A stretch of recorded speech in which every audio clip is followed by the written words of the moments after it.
Helo, Emma dwi. Dwi'n mynd i helpu chi edrych ar uned 10 yn y llyfr Mynediad. Dwi'n defnyddio llyfr y Gogledd. I'm using the North Wales version. Ond peidiwch â phoeni, the principles are the same in both South and North Wales. Reit, da chi'n cofio edrych ar uned 9? Yn uned 9, mi wnaethon ni edrych ar mi nes i, I did, o I made. Mi nes i, mi nes di, mi naeth o, mi naeth hi, mi naethon ni, mi naethoch chi, mi naethon nhw. Yn uned 10, da ni'n defnyddio gwaith calad uned 9 a da ni'n mynd i ddefnyddio mynd yn y gorffennol. So in unit 10, we're going to use the hard work from unit 9 and we are going to be using mynd in the past tense. And to do that simply, dyma da ni'n neud. Mi nes I did. Mi es I went. Mi nes di, you did. Mi es di, you went. A dyna ni, hey presto, mae gynnon ni mynd yn y gorffennol. And there we have it. We've got mynd in the past tense. Mi es I, mi es di. Mi aeth o, mi aeth hi. Mi eithon ni, mi eithoch chi, mi eithon nhw. Da iawn. Reit. Amser ymarfer. Yn uned 4, mi wnaethon ni defnyddio mynd. In unit 4, we used mynd, but in the present tense, dwi'n mynd I. I'm going to. I'm going to the shops. Dwi'n mynd i'r siop.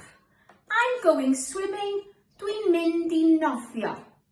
Ond yn y gorffennol, dwi'n mynd I becomes mi es I. Mi es I. And remember, mynd likes to work with I. Dwi'n mynd I. Mi es I. Dwi'n mynd I. Mi es I. Dwi'n mynd I nofio, mi es I nofio. Dwi'n mynd I siopa, mi es I siopa. So yn y gorffennol, mae gennym ni 2 I yn agos at ei gilydd. Mi es I nofio. Mi es I siopa. Reit, eich tro chi, your turn. I went shopping. Mi es I siopa. I went dancing. Treiglad meddal. Cofiwch, treiglad meddal ar ôl I. Mi es I ddawnsio. I went shopping. Mi es I siopa. Da iawn. Ond, beth ydyn ni eisiau mynd I rywle arbennig? What if we want to go to a specific place? Yn Cymraeg, I and to the, i'r. To the, i'r. I went to the park. Mi es i'r parc. I went to the bank. Mi es i'r banc. Reit, tro chi.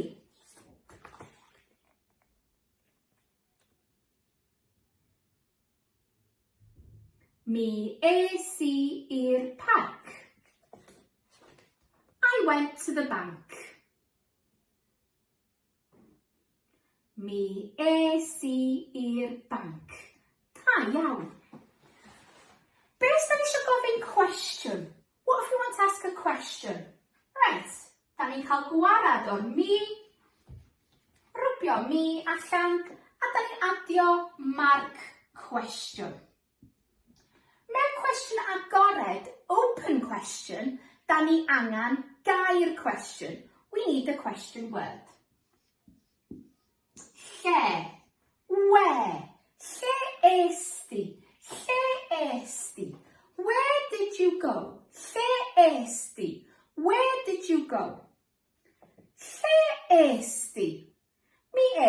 i'r banc. Lle es di? Mi es i i'r cinema. Reit, tro chi. You ask the question. Mi es i i'r garej. Mi es i i'r gem. Mi es i i'r ysbyty. Reit. Be os ydi o'n gwestiwn caeedig? What if it's a closed question?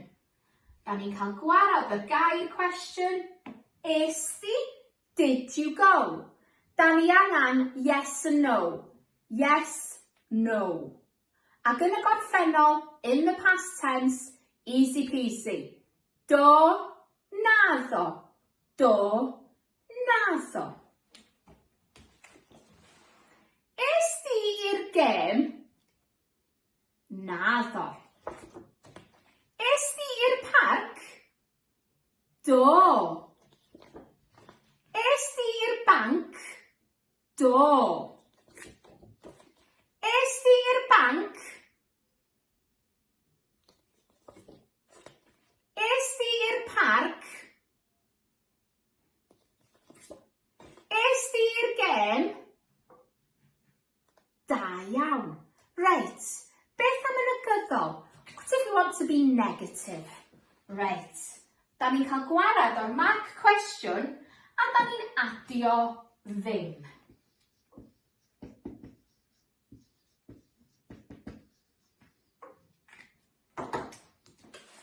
Mi es i i'r gem? Es i ddim i'r gem? Mi es i i'r ysbyty? Es i ddim i'r ysbyty? Mi es i i'r parc? Es i ddim i'r parc? Tro chi.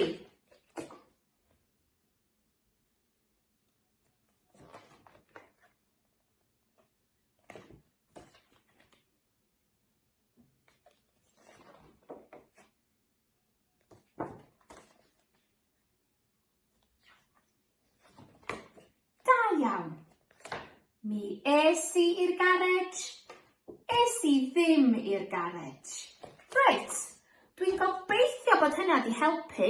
Rwan, ewch i uned 10 ar y wefan i ymarfer adnoddau. Now, I hope that helped.